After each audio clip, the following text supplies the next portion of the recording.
Hi there, welcome to my views and news. Three news stories. Firstly, a Fano commander has been killed. The news of his death has been confirmed by Fano itself. Fano group issued a statement today confirming the death of this commander. He was a mid-tier commander.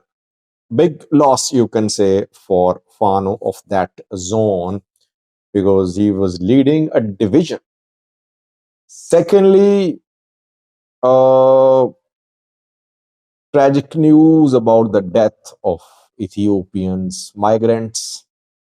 Ethiopian migrants have died due to capsizing of a boat.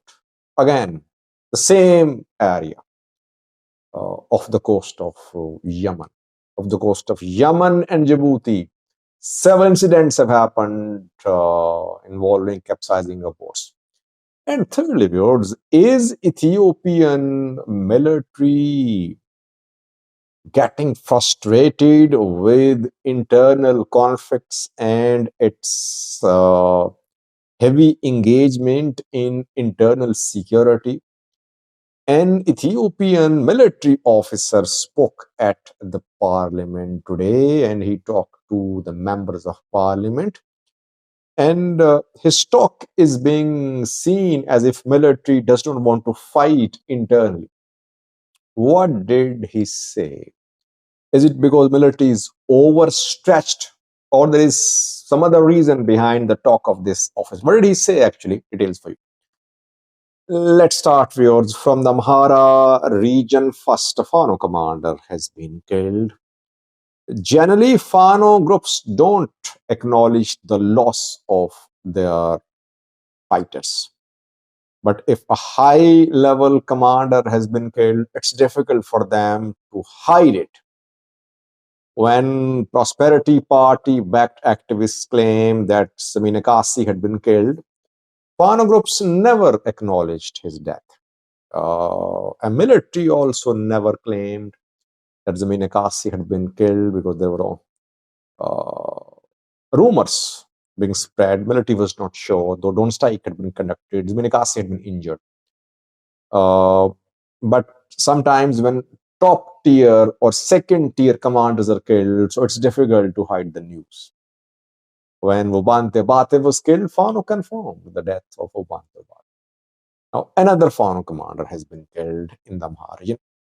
Not many Fano commanders have been killed since the start of military operation in Amhara. Just a few have been killed so far in this 18-month-long operation.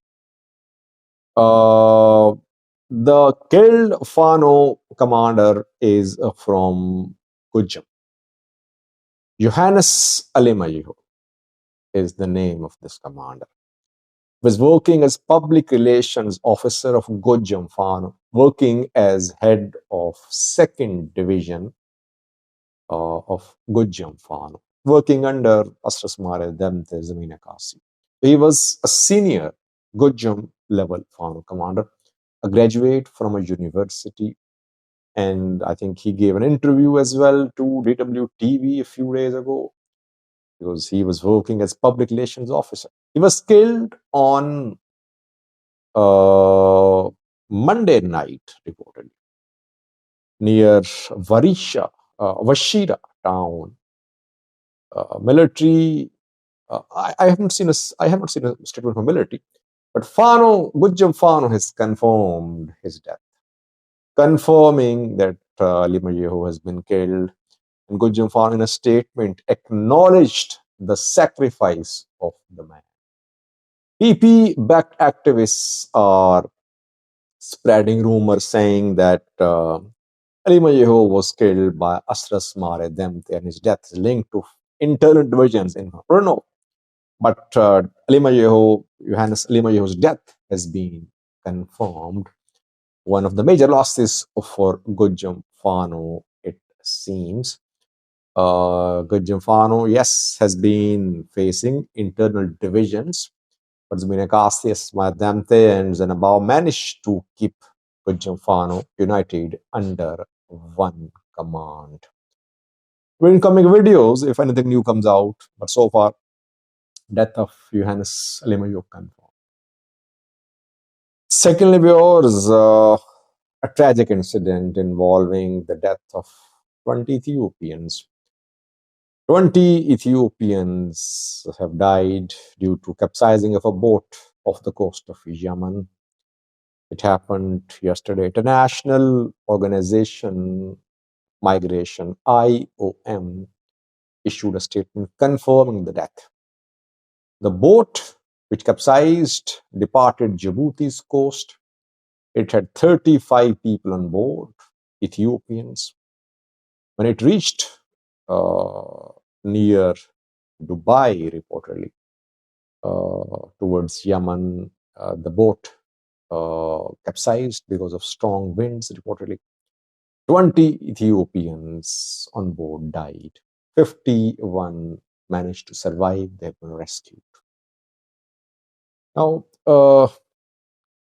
what should I say? I mean, it's so tragic that after every few weeks, we see reports of boats capsizing, carrying Ethiopian migrants. I have covered 4 incidents in the last 6 months involving the deaths of Ethiopian migrants off the coast of Djibouti, off the coast of Yemen.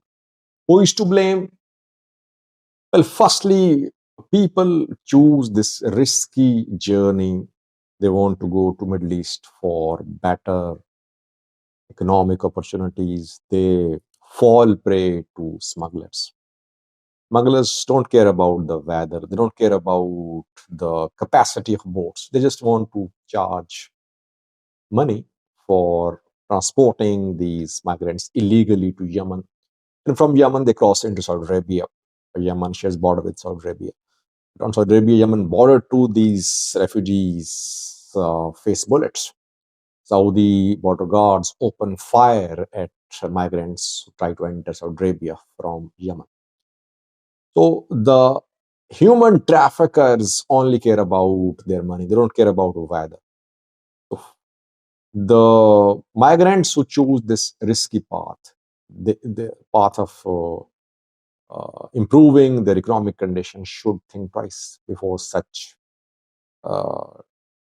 dangerous journeys, firstly. Secondly, I believe that the Ethiopian government is complicit in the deaths, in causing the deaths of these Ethiopians. Why? Because government knows that people leave Ethiopia illegally through Djibouti. It has done nothing so far to stop the illegal migration. Why? Migrants send money to Ethiopia. Diaspora community members send money to Ethiopia. Remittance is what matters for the Ethiopian government. Remittance is what matters for the Eritrean government. That is why these governments are not really interested in stopping illegal migration. Now, Ethiopians, they managed to enter, who survived, they managed to enter Yemen, then they enter Saudi Arabia. They work there, they send money from there. And if they are captured by Saudi authorities and they're put in prisons become overcrowded. And Saudi authorities contact Ethiopian government that take back your people. Ethiopian government says, okay, we'll think about it. Let's talk about it. Then Saudi government gives money to Ethiopia. Money per person. That if 10,000 Ethiopians from Saudi Arabia are going to be sent back to Ethiopia per person, this much money will be paid to the Ethiopian government. Then Saudi airlines transport these Ethiopians for free from Saudi Arabia to Ethiopia. So it's a source of revenue for the Ethiopian government. Illegal migration is a source of revenue for Ethiopian government. It's a source of revenue for Eritrean government as well. That is why they are not really interested in stopping people from illegally migrating into other countries. So what can I say? I mean, it's really heartbreaking to see people dying. Youth should also think twice before embarking on these perilous journeys, because those who die they put their families in more trouble. Obviously, they risk their lives to improve the lives of their families, of their relatives, but their deaths make the lives of those who are behind more difficult.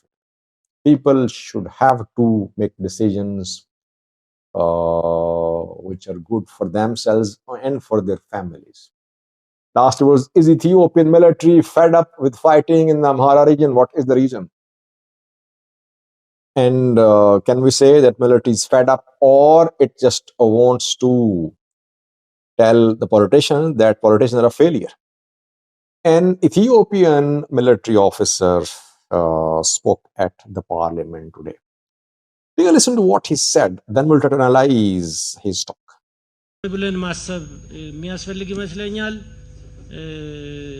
በሰላም ማስከበር ላይ እየተከፈለ ያለው ለራሳችን ይቅር ለሌላው በጣም ወሳኝ የሆኑ እዚህ ብቻ አይደለም ደማችን የሚፈሰው የሰው ሀገር ሄደንም ደም እናፈሳለን እናንተ በምትልኩን በምትሰጡን ትእዛዝ መሰረት።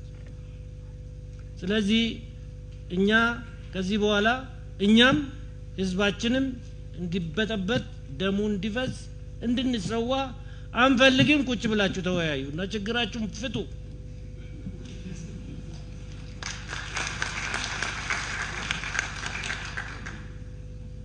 ስለዚህ ይሄ የእያንዳንዱ የኢትዮጵያ ወታደር ድምጽ ነው። ለዚህ ብሔራዊ ምክክር ሁሉንም አስተዋጽኦ ማድረግ አለብን።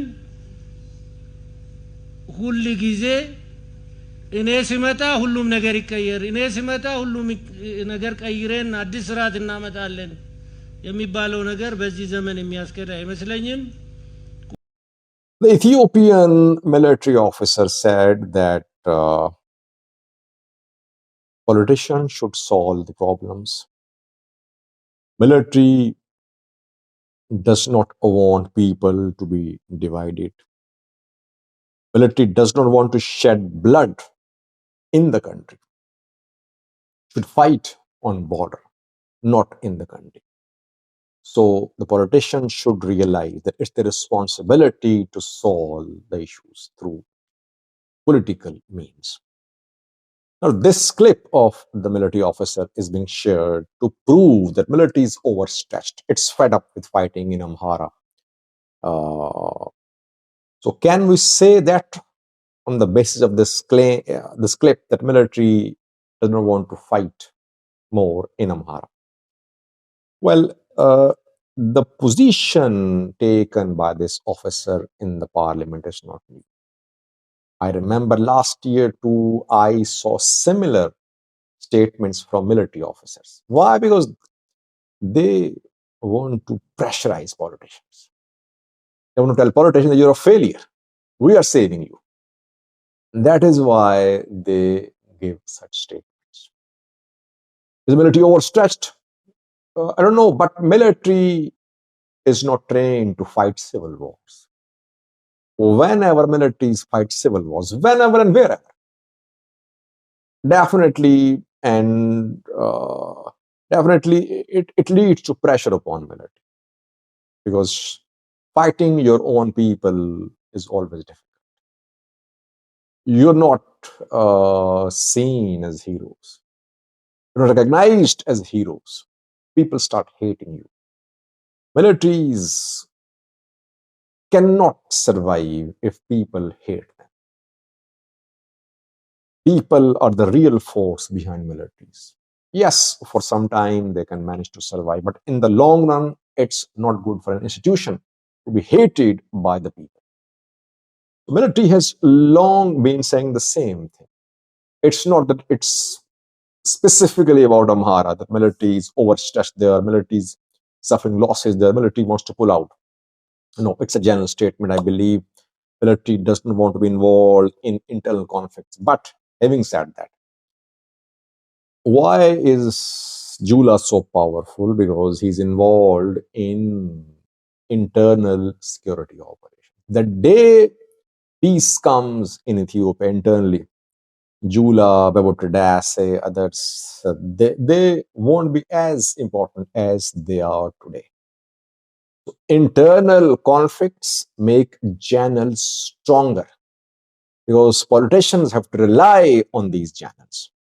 So perhaps internal conflicts suit officers, not subordinates, low subordinates, because they suffer, they die, they fight. Thank you for watching.